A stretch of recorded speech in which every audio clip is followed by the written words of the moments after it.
حامدا ومصليا أما بعد فأعوذ بالله من الشيطان الرجيم بسم الله الرحمن الرحيم فاسألوا أهل الذكر إن كنتم لا تعلمون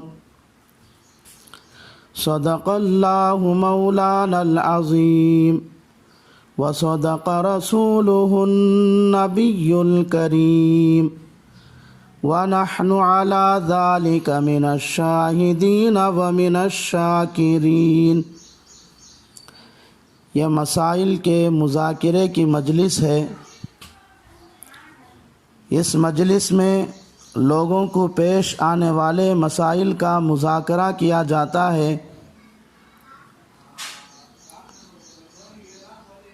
چونکہ زکوٰۃ کے مسائل کا سلسلہ چل پڑا ہے، اس لیے حسب معمول آج بھی کچھ مسائل کا مذاکرہ کرنا ہے۔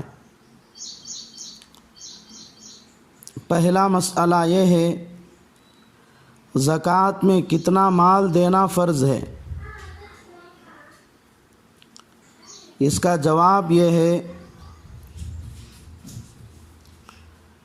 جتنا مال ہے پورے مال کا 40واں حصہ زکوٰۃ میں ادا کرنا فرض ہے۔ کسی کے پاس 40 تولہ سونا ہے تو 1 تولہ سونا یا اس کی قیمت زکوٰۃ میں ادا کرنا فرض ہے۔ کسی کے پاس 100 تولہ چاندی ہے تو 2.5 تولہ چاندی یا اس کی قیمت زکوٰۃ میں ادا کرنا فرض ہے۔ کسی کے پاس 40,000 روپیے ہی تو 1,000 روپیے زکوٰۃ میں ادا کرنا فرض ہے۔ کسی کے پاس 40,000 روپیوں کے بقدر تجارت کا سامان ہے تو 1,000 روپیوں کے بقدر سامان یا 1,000 روپیے زکوٰۃ میں ادا کرنا فرض ہے۔ چنانچہ تحتوی صفحہ نمبر 380 پر 9 پر لکھا ہے، وَهُوَ رُبُعُ 10 نِصَابٍ۔ دوسرا مسئلہ، زکوٰۃ کا مال خود ادا کرنا ضروری ہے یا کسی دوسرے کو وکیل بنانا بھی جائز ہے؟ اس کا جواب یہ ہے، زکوٰۃ کا مال ادا ہونے کے لیے خود ادا کرنا ضروری نہیں ہے، بلکہ دوسرے کو بھی وکیل بنایا جا سکتا ہے۔ جیسے زید نے اپنا زکوٰۃ کا مال خالد کو دے کر یہ کہہ دیا کہ یہ میرا زکوٰۃ کا مال ہے، تو ادا کر دے،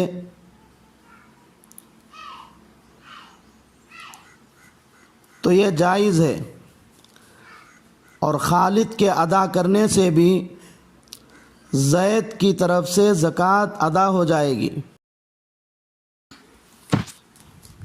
تیسرا مسئلہ، کسی کو زکوٰۃ کا مال ادا کرنے کا وکیل بنانے کے لیے کیا مال اس کے حوالے کرنا ضروری ہے یا مال اس کو دیے بغیر ہی اس کو زکوٰۃ کا مال ادا کرنے کا وکیل بنایا جا سکتا ہے؟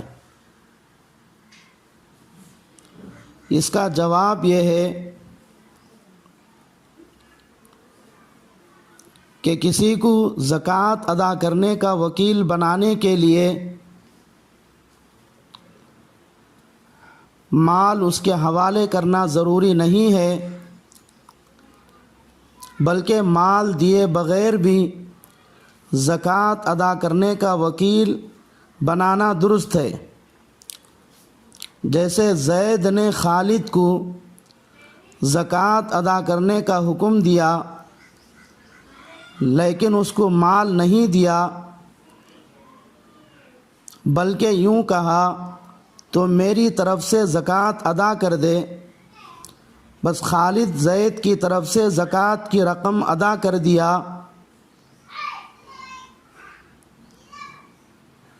تو زید کی طرف سے زکوٰۃ ادا ہو جائے گی۔ چنانچہ شامی زکریا جلد نمبر 3 صفحہ نمبر 180 پر 9 پر لکھا ہے، وَلِذَا لَوْ أَمَرَ غَيْرَهُ بِالدَّفْعِ عَنْهُ جَازَ۔ چوتھا مسئلہ، کیا زکوٰۃ کی ادائیگی کے لیے نیت کرنا ضروری ہے؟ اس کا جواب یہ ہے،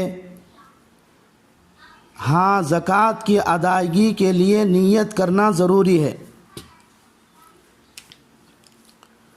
پانچواں مسئلہ، زکوٰۃ کی نیت کب کرنا ہے؟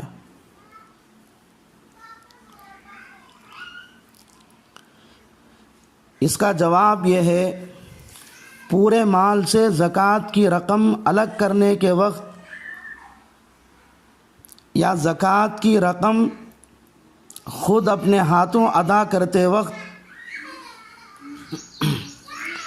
یا زکوٰۃ کی رقم ادا کرنے کے لیے وکیل کو دیتے وقت زکوٰۃ کی نیت کرنا ضروری ہے۔ چنانچہ مراقی الفلاح صفحہ نمبر 390 پر لکھا ہے، وَشَرْطُ صِحَّةِ أَدَائِهَا نِيَّةٌ مُقَارَنَةٌ لِأَدَائِهَا لِلْفَقِيرِ أَوْ وَكِيلِهِ أَوْ لِعَزْلِ مَا وَجَبَ۔ چھٹا مسئلہ یہ ہے کہ اگر زکوٰۃ کی رقم ادا کرتے وقت نیت نہیں کیا بلکہ زکوٰۃ ادا کرنے کے بعد نیت کیا تو زکوٰۃ ادا ہوئی یا نہیں ہوئی؟ اس کا جواب یہ ہے کہ اگر زکوٰۃ کی رقم ادا کرتے وقت نیت نہیں کیا بلکہ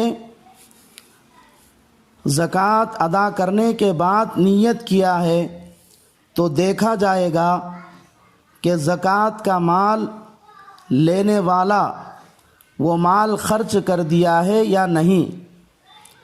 اگر زکوٰۃ لینے والا زکوٰۃ کی رقم خرچ کرنے سے پہلے ہی نیت کر لیا ہے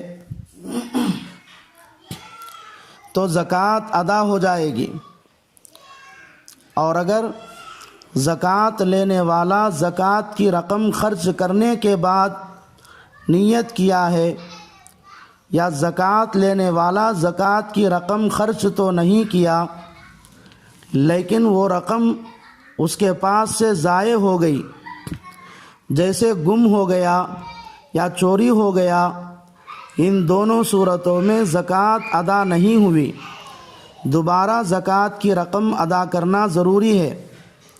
جیسے شامی زکریا جلد نمبر 3 صفحہ نمبر 180 پر 7 پر لکھا ہے، وَلَوْ مُقَارَنَةٌ حُکْمِيَّةٌ كَمَا لَوْ دَفَعَ بِلَا نِيَّةٍ ثُمَّ نَوَى وَالْمَالُ قَائِمٌ بِيَدِ الْفَقِيرِ۔